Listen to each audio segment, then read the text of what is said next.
kita naturalnya adalah yang tanpa batas dan berkelimpahan, pada saat kita lahir kan biasanya tuh Mas Hendra mulai ada dogma-dogma ditanam, Iya, lalu nilai-nilai kamu nak kalau nggak kerja keras kamu nggak akan bisa dapat uang.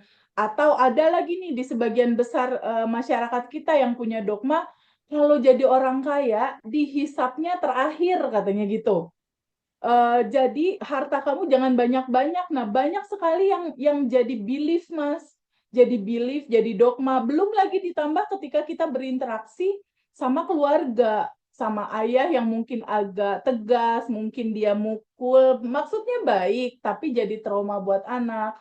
Jadi ada luka batin, ada ketakutan, kebingungan. Nah, dogma-dogma dan lapisan emosi itu menutupi Mas Hendra, menutupi naturalnya kita yang sudah tanpa batas dan berkelimpahan.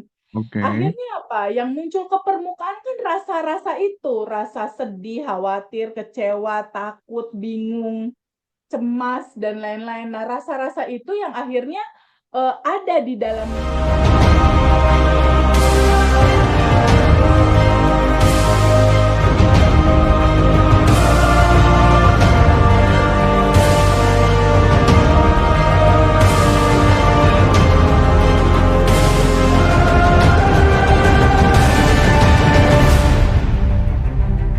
Nah, substansi inti dari naturalnya kita itu kan sudah tanpa batas dan berkelimpahan karena kita adalah percikan ruhnya Tuhan atau percikan ruhnya Allah atau percikan cahayanya Allah atau percikan energi tanpa batas, bisa dikatakan seperti itu.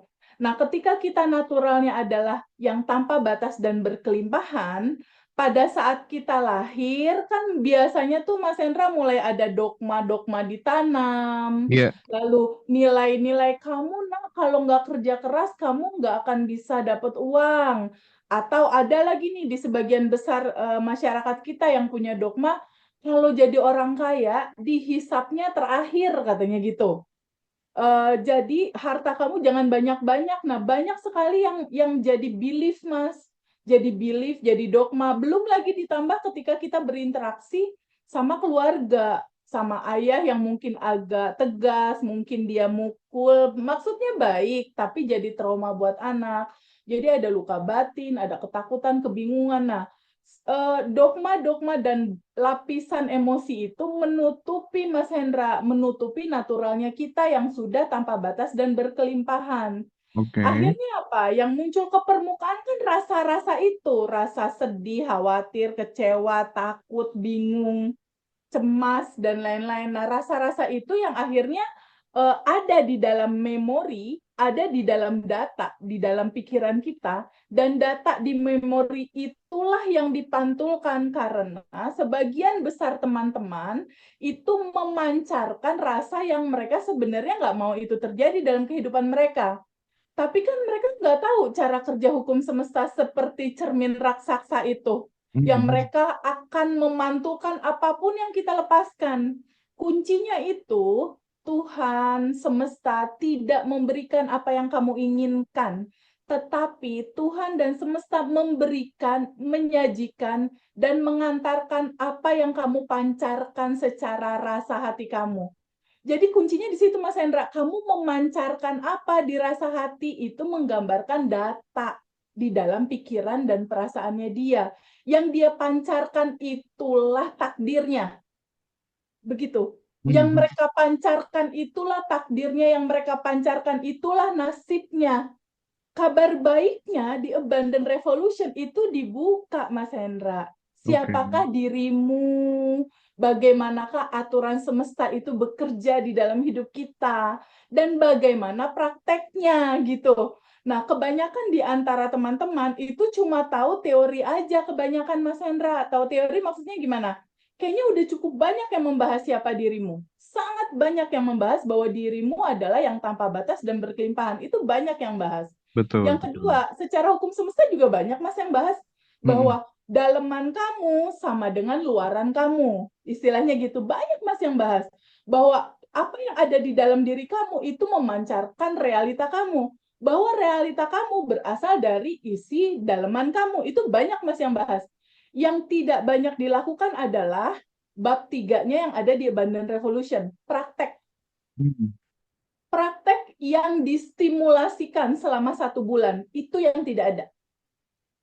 Praktek yang distimulasikan, prakteknya berupa apa jadinya? Pertama, berupa sadar nafas syukur. Kenapa harus sadar nafas syukur? Bukankah di dalam proses sadar nafas syukur kita sebenar-benarnya menyadari bahwa energi tanpa batas itu masuk lewat hidung kita, bahwa napas itu adalah jembatan yang mengantarai antara tubuh kita yang ini dengan yang tanpa batas. Nah, ketika kita sadar nafas syukur, kita diajarkan bersyukur gitu, Mas Hendra. Ini di poin latihan pertama aja udah ngasih data syukur. Ketika di sini udah mulai habitnya berubah dari yang dulu mengeluh, takut, cemas, menjadi bersyukur, berterima kasih, maka akan muncul apa di dalam realita, Mas Hendra? Oke, Akan oke. menjadi seperti apa yang dilakukan dalam habit yang baru. Habit pertama sadar nafas syukur. Habit kedua ketika sudah menyadari bahwa di dalam sadar nafas syukur, di situ kita merasakan bahwa oh ternyata kita tidak terlepas dari Allah yang maha besar, Allah yang maha tanpa batas itu, kita ada di dalam Dia. Gitu. Jadi kebanyakan dari teman-teman yang putus asa itu kan dia merasa bahwa Allah jauh, Mas Hendra. Iya, iya. Padahal tuh kita ada di dalam Dia. Mau kemana lagi kita, Mas? Kita ada di dalam kumparannya. Kebanyakan teman-teman yang private coach sama aku, yang dia mau bunuh diri, dia cemas, dia udah merasa nggak ada solusi, itu karena merasa dia ditinggalkan sama Allah, Mas. Hmm. Merasa Allah jauh, merasa aku kayaknya udah berpaling dari Allah, udah menjauh dari Allah, aku kayaknya nggak disayang sama Allah, kayak ninggalin gimana, Mas? Kalau kenyataannya adalah energi tanpa batas ini melingkupi diri kita, kita ada di dalam Dia. Kita nggak bisa lepas dari Dia, kita ada di dalam energi tanpa batas itu gitu. Dan setiap hari kita rasakan keberadaannya lewat nafas. Nah, kebersamaan inilah yang sangat indah sekali gitu di keluarga Abundant Revolution yang mungkin hari ini akan diceritakan oleh Ibu Irma, Mbak Rika, sama Mbak Fani, dan nanti ada teman lainnya, Mbak Eka, menyusul gitu. Nah, Oke. itu yang tidak dilakukan di luar, praktek selama 30 hari ditemenin dalam WhatsApp group. Dan Iya. aku selama 30 hari itu juga aktif untuk menjawab WhatsApp teman-teman kalau teman-teman ada sesuatu yang perlu ditanyain. Gitu, Mas Nah, Hendra. itu yang